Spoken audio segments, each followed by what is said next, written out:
안녕하세요. 축구 전문 기자 한준입니다. 아스널과의 북런던 더비 3대0 완승으로 챔피언스리그 진출권 경쟁 2011-2012 시즌 프리미어리그 4위 자리를 두고 벌어지는 치열한 접전의 흐름을 바꾼 토트넘 허스퍼, 이제 마지막 프리미어리그 2경기에 혼신을 다해야 합니다. 토트넘 허스퍼와 번리, 아스널과 뉴캐슬이 37라운드 일정을 통해 4위 자리를 두고 치열하게 승점 경쟁을 펼칠 텐데요. 세계적인 통계 매체 후스코어드닷컴이 이 경기의 상세한 기록 프리뷰 그리고 승부 예측 전망을 내놓았는데, 토트넘은 압승을 거두고 아스널은 비길 것이다, 결국엔 토트넘이 4위 자리로 치고 올라갈 것이다 라는 전망을 내놓았습니다. 토트넘과 번리의 경기를 보시기 전에 꼭 알아야 할 기록, 그리고 번리의 상황, 아스널이 왜 비길 거라고 전망하는지 현지에서 나온 분석의 이유, 지금부터 총정리하고 프리뷰해드리겠습니다.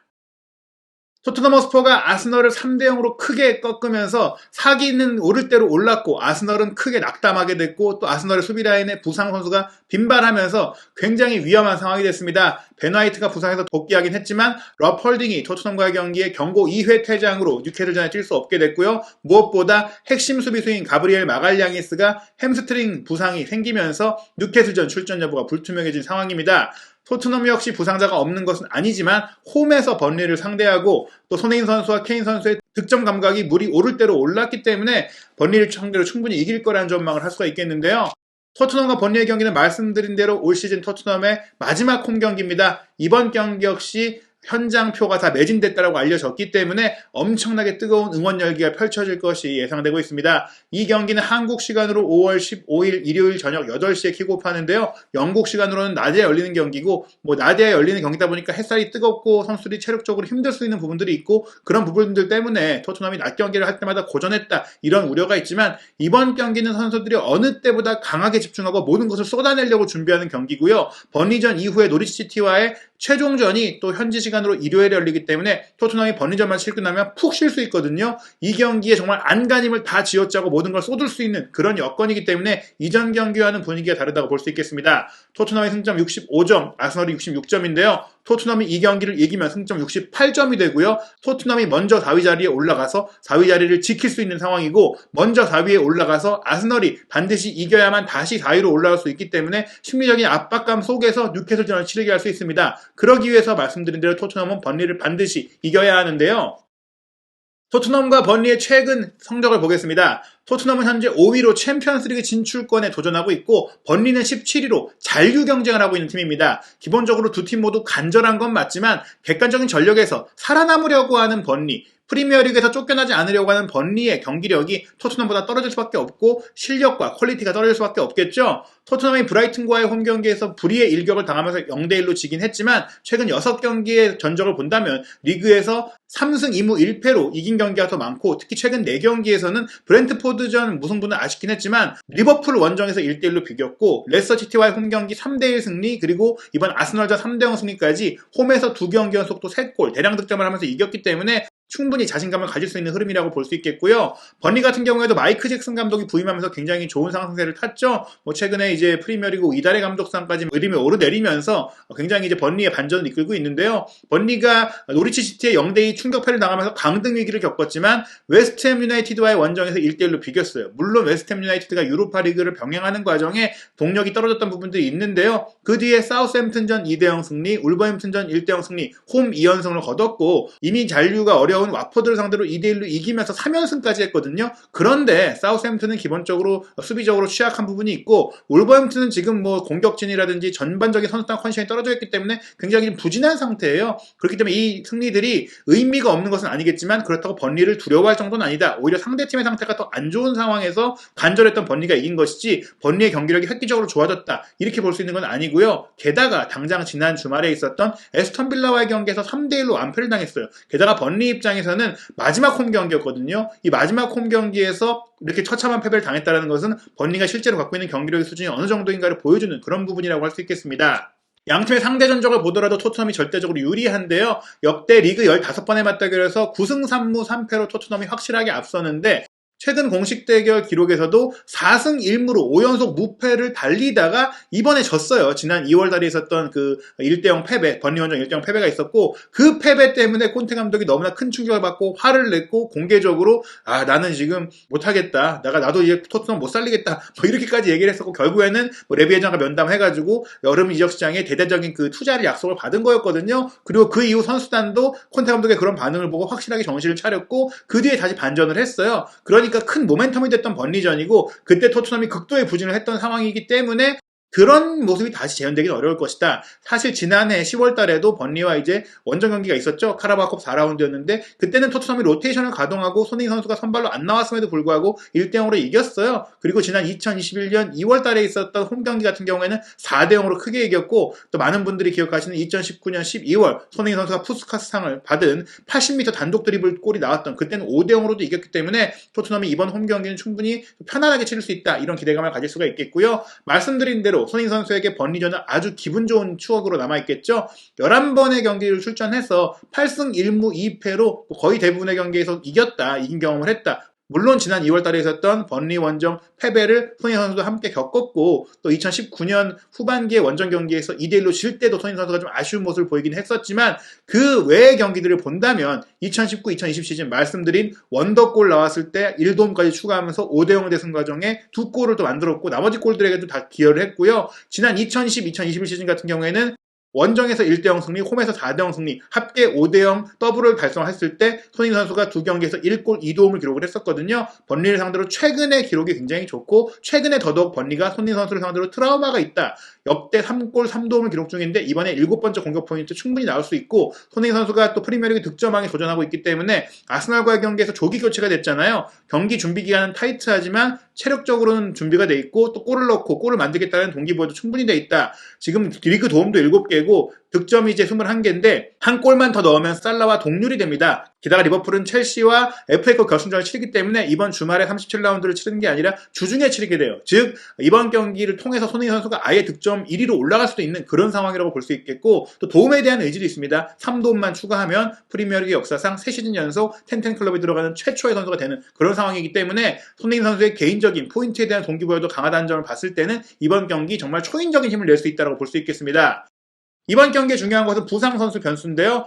토트넘 허스퍼의 콘테 감독이 아스널과의 경기를 마치고 이날 경기 갑자기 명단에 빠진 크리스티안 로메로의 상황, 엉덩이 부상이었다라고 소개를 했고요. 잔여 경기 일정이 이제 얼마 안 남다 보니까 큰 부상이라고 할 수는 없겠지만 최종전까지는 돌아오기 어렵다. 그래서 시즌 아웃이라는 판정을 내렸고 레길론도 결국에 사타구니 부상으로 계속 빠져 있었는데 시즌 말까지 못 돌아온다. 최종적으로는 탄강과 스킵 도어티에 이어 레길론 로메로까지 잃어버린 상황인데 그래도 말씀드린 대로 두 경기만 남았고 또 아스널과의 경기도 이런 선수들이 없이 잘 치렀기 때문에 큰 문제는 없을 것으로 보이고 일단 콘테 감독이 로테이션을 쓸 수도 있는 이틀만 쉬고 경기를 해야 되는 경기지만 뭐 말씀드린 대로 주전 비주전의 차이도 크고 지금 부상으로 빠진 선수가 많다 보니까 루카스 모우라도 사실 교체로 들어왔을 때 그렇게 좀 인상적인 플레이를 못했거든요. 아스널전과 그대로 나올 것이다라고 전망하고 있고요.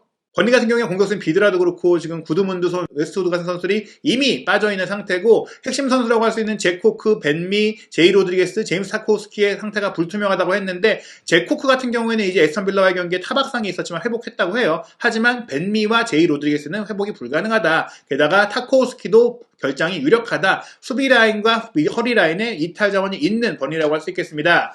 후스코어드닷컴이 내놓은 양팀의 예상 선발 명단을 본다면 토트넘 허스퍼에서는 아무래도 로메로 선수의 자리를 대신할 다빈손 산체스의 활약에 주목을 해봐야 될 텐데요. 산체스가 아스날과 경기에서 공중볼 획득 100%를 기록했고 또 가장 많은 패스를 기록했고 패스 성공률도 괜찮았기 때문에 로메로가 해왔던 역할을 어느 정도 좀 대체하고 있다. 특히 콘테 감독이 산체스가 한동안 뭐 3개월 가까이 선발 출전을 못했지만 그 기간 동안 많이 발전했다고 얘기를 했고 그 기간 동안 본인도 절치부심했고 또 체력적으로는 누구보다 만땅으로 차 있을 거라고 봤을 때는 산체스 잘할 수 있다고 기대가 되고요. 나머지 포지션에 대해서는 사실 뭐 큰 차이가 없죠. 손흥민, 케인, 쿠루세스키 3톱, 세세뇽과 로얄의 윙백, 호이비에르, 벤탄쿠르 2 볼란치, 3백의 나머지 선수들은 다이어와 데이비스인데요.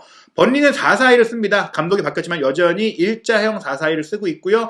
빠르고 이제 기술이 좋은 코르네 그리고 장신 공격수 베호르스트가 투톱으로 섰는데 둘 다 이제 분명히 위협적인 선수예요. 하지만 토트넘이 3백을 쓰고 있기 때문에 충분히 숫자적으로 대응할 수가 있고 기본적으로 번리가 이제 수비 위주의 역습 축구를 하기 때문에 이 선수들에게 많은 기회를 내준다기보다는 역습 한방, 롱볼이 들어올 때 뒷공간 이런 것들을 커버해야 되는데 말씀드린 대로 3백으로 대응하고 또 로얄 선수가 최근에 수비 집중력이 좋기 때문에 코르넬을 함께 막아줄 겁니다.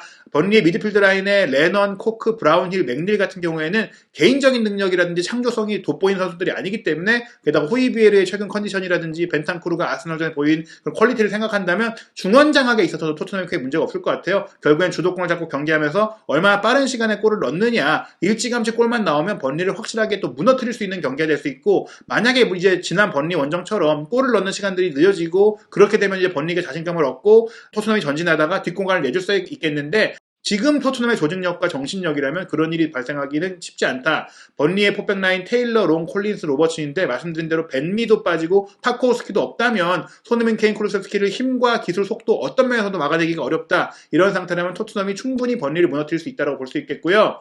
그런 점이 드러난 게 바로 지난 에스턴 빌라전입니다. 번리도 잔류를 위해서 반드시 승리, 최소한 무승부가 필요했던 마지막 홈경기였는데 3대1로 완패를 당했거든요. 심지어 3대1의 마지막 만회골은 후반 추가 시간 이미 3대0으로 경기가 다 기울었을 때 나왔어요. 세부 장면을 보시면 전반 7분 만에 에스턴 빌라가 선제골을 넣게 되는데 부엔디아의 스루 패스가 잉스에게 이어져서 1대1 기회로 연결됐거든요. 번리의 포백 라인이 오프사이드 셉을 잘 쓰지도 못했고, 이런 상황이라면 케인의 스루 패스라든지 쿠르세스키와 손흥민의 콤비 플레이라든지 충분히 토트넘도 이런 조합 플레이를 통해서 뒷공간을 노릴 수가 있고, 번리가 시작부터 아예 내려서지만은 않는다. 그리고 내려설 경우에는 전방 압박이 안 되기 때문에 상대 후방 빌드업을 완전히 풀어줄 수밖에 없잖아요. 그렇게 축구를 하는 팀은 거의 요새 없고, 번리가 아무리 수비적인 팀이라고 하더라도 시작부터 내려앉을 수는 없다. 그렇다면 초반에 이런 기회들을 잘 공략한다면 토트넘도 일찍 골을 넣고 대량 득점을 할 수 있다고 볼 수 있겠고요. 이런 골이 나왔기 때문에 번리가 이제 올라올 수밖에 없는 상태에서 전반 31분에 추가골이 나왔는데, 와킨스가 이제 스트라이커로서 이제 뒤로 좀 빠져나오면서 왼쪽 풀백 디뉴에게 패스를 내줬고, 디뉴가 컷백으로 하면서 수비수들을 이제 문전으로 몰아놓은 다음에 뒤로 빼줬어요. 그 뒤로 빼줬기 때문에 잉스를 신경 쓰던 번리 수비수들이 공격형 미드필드인 부엔디아를 프리로 놔주고 말았고, 부엔디아가 밀어넣었거든요. 3자의 움직임, 최근 호이비에르의 침투도 좋고 또 벤탄쿠르도 올라올 수 있고 또 쿠르세스키가 안쪽으로 들어와서 슈팅할 수 있는 능력이 있기 때문에 토트넘도 충분히 세세뇽과 손흥민이 이런 조합 플레이를 통해서 케인이 뒤에서 넣든 케인이 수비를 딸고 가면은 쿠르세스키나 호이비에르가 슈팅을 때리든 충분히 기회가 올 수 있다고 볼 수 있겠고, 로얄도 이런 상태에서 기회가 좀 많이 오고 있는데 아스널과 경기에서 결정력이 아쉬웠잖아요. 며칠이라도 며칠 안 된 시간이지만 훈련할 때 슈팅 연습 좀 많이 했으면 좋겠습니다. 그리고 이제 후반 7분에 한 골이 더 나왔는데 또 한 번 이 번리가 공격을 하다가 역습을 당했어요. 왼쪽 측면에서 맥긴이 바로 올린 크로스 패스, 문전 반대편에서 와킨스가 다이빙 헤더로 넣었는데, 이런 상황, 손흥민 선수가 또 이런 위치에서 접고 올린 크로스를 케인이 마무리한 장면들도 있었잖아요. 충분히 토트넘도 만들 수 있는 패턴이다. 번리의 수비가 여러 패턴에 쉽게 노출되고 있다고 볼 수 있겠고요. 에스턴 빌라를 상대로 번리가 한 골을 넣은 것은 에스턴 빌라 선수들이 이제 3대0이 된 상태에서 거의 공격도 하고 있다가 수비에 대해 신경을 좀 안 썼던 실수가 나오면서 한 번의 패스를 뒤로 빠뜨리면서 코르네가 넣은 거거든요. 전술적으로 큰 의미가 있는 장면이 아니기 때문에 번리의 경기력 크게 우려할 필요가 없다고 볼 수 있겠습니다. 보시는 대로 지금 3백을 쓰기 때문에 베오르트와 코르네를 충분히 커버하면서 한 명이 남고 좌우 측면 공격수도 그렇게 위협적이지 않기 때문에 토트넘의 좌우 윙백 중에 로얄이 조금만 수비에 가담해준다면 세센용은 큰 부담 없이 공격적으로나 수비적으로나 숫자적으로 이길 수가 있고, 케인이 2선과 1선으로 왔다 갔다 할 때 이 두 줄 수비가 개인적인 능력이 그렇게 좋지 않다 보니까 결국엔 두 명이 붙어야 되고, 두 명이 붙게 되면 손흥민 선수가 프리해집니다. 쿠르세스키도 있고요. 결국에는 구조적으로도 번리는 토트넘을 제압하기가 어렵다고 볼 수 있겠습니다. 양팀의 경기의 주요 기록을 살펴보면 토트넘은 최근 번리전 홈 9경기에서 8번 이겼습니다. 홈 경기에서 절대적으로 강해요. 게다가 토트넘이 최근 프리미어리그 홈 13경기 중 11경기에서 2골 이상을 넣는 다득점 경기를 하고 있고요. 그리고 토트넘이 최근 번리를 상대로 3차례 홈 경기에서는 무실점 경기를 했습니다. 그리고 토트넘이 최근 리그 홈 6경기 중에 5승을 거뒀다는 점에서 홈 절대적인 강세, 그리고 토트넘의 홈 최종전이라는 점 분명히 중요한 요인이고요. 토트넘이 최근 6차례 리그 홈 경기 중에 5경기에서 지금 전체 득점 2.5골 이상이 나오는 경기를 했기 때문에 이번 경기는 열린 경기가 될 것이다. 이전에 번리전이 아쉬웠을 때는 골이 많이 안 나오는 경기였기 때문에 힘들었는데 골이 많이 나오는 경기에서는 토트넘이 유리하다고 볼 수 있겠습니다.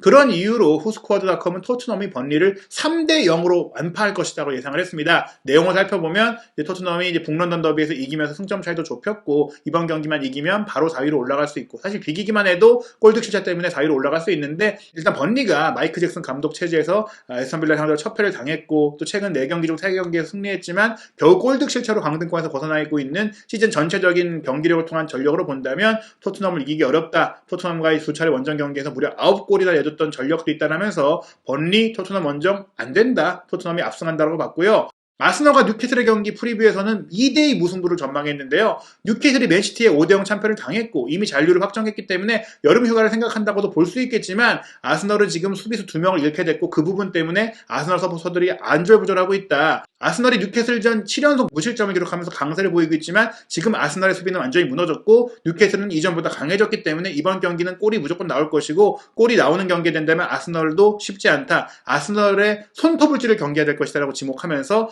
치열한 난타전 끝에 비길 것이다. 결국 토트넘이 4위를 차지할 것이다 라고 예상한 겁니다. 유럽 주요 스포츠 베팅 업체들의 전망에서도 토트넘은 번리를 상대로 홈 승리 평균 배당률이 1.34배로 압승을 예상하고 있습니다. 번리의 승리는 9.22배, 무승부도 5.22배라는 것은 거의 이뤄지기 어렵다고 보는 것이고요. 뉴캐슬과 아스널의 경기 같은 경우에는 무승부 3.72배, 아스널 승리가 1.85배입니다. 여전히 아스널의 승리가 유력하게 점쳐지긴 하지만 무승부의 가능성도 충분히 고려해볼 만하다라는 배당률이 나왔거든요. 과연 이 전망대로 토트넘은 압승하고 아스널은 비기면서 프리미어리그 4위 경쟁에 정말 순위가 바뀌는 상황이 오게 될지 새로 개설된 한준TV에서 토트넘과 번리의 경기, 손흥민 선수의 모든 소식 확인하시기 바랍니다.